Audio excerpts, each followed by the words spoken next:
તો પંચમહાલના ગોધરાની જલારામ સ્કૂલની બસને અકસ્માત થયો છે।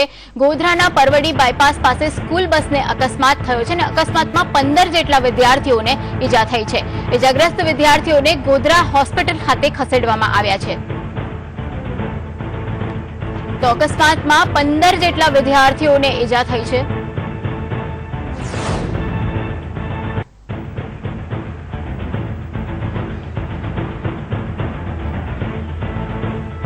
સંવાદદાતા હર્ષદ મહેરા જોડાયા છે આપણી સાથે। હર્ષદ, કઈ રીતે અકસ્માત થયો અને જે ઈજાગ્રસ્ત વિદ્યાર્થીઓ છે એમને હોસ્પિટલ ખાતે ખસેડાયા છે, શું માહિતી છે? ગોધરાના પરવડી ખાતે આવેલ જલારામ સ્કૂલ કરીને છે, જે સ્કૂલની અંદર સવારે સ્કૂલમાં જતા બાળકોને ગોધરા પરવડી બાયપાસ એક ક્રોસિંગ આવેલો છે, જ્યાં વારંવાર અકસ્માત થતા રહેતા હોય છે। ત્યાં એક ટ્રક પસાર થતી હતી, ટ્રક સાથે આ બસને ટક્કર થવા પામી હતી અને બસ પલટી ખાઈ ગઈ હતી, જેમાં 24 થી 25 વિદ્યાર્થીઓ ભરેલા હતા। એ પૈકી 15 વિદ્યાર્થીઓને ઈજા થઈ હતી। એ પૈકી એક વિદ્યાર્થીને ગંભીર ઈજા થતા તેને વડોદરા ખસેડવામાં આવ્યો છે। બાકીનાને ગોધરા સિવિલ હોસ્પિટલમાં સારવાર ચાલુ છે અને બધાની તબિયત સારી। જી હર્ષદ, જે ઈજાગ્રસ્ત વિદ્યાર્થીઓ છે, આખી જે ઘટના બની છે એમાં કેવી રીતે થયું છે અને શું વધુ માહિતી છે?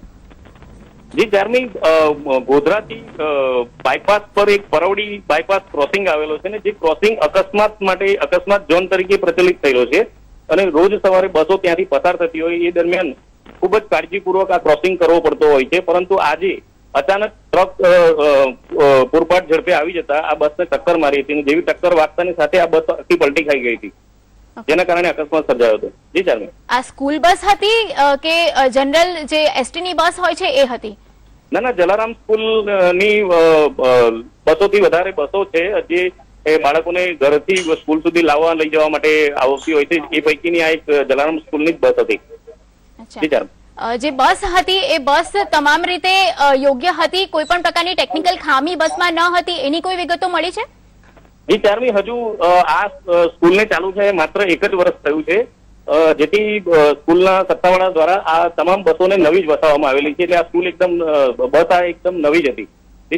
અચ્છા, જે 15 વિદ્યાર્થીઓને અકસ્માત નડ્યો છે એમને હોસ્પિટલ ખસેડાયા છે, વિદ્યાર્થીઓની હાલત કેવી છે અને એના વિશે કોઈ સમાચાર મળી રહ્યા છે? જી ચારમી, 15 થી વધુ વિદ્યાર્થીઓને નાની મોટી ઈજાઓ થઈ, તેઓને તાત્કાલિક 108 એમ્બ્યુલન્સ મારફતે ગોધરા સિવિલ હોસ્પિટલ ખસેડાયા હતા। એક બાળકને બાદ કરતા બાકીનાઓને તાત્કાલિક સારવાર આપીને તેમના વાલીને સુપરત કરાયા હતા। એક બાળકને માથામાં ગંભીર ઈજાઓ જણાતા તેને વડોદરા વધુ સારવાર માટે ખસેડાયો છે। જી હર્ષદ, આભાર સમગ્ર માહિતી બદલ।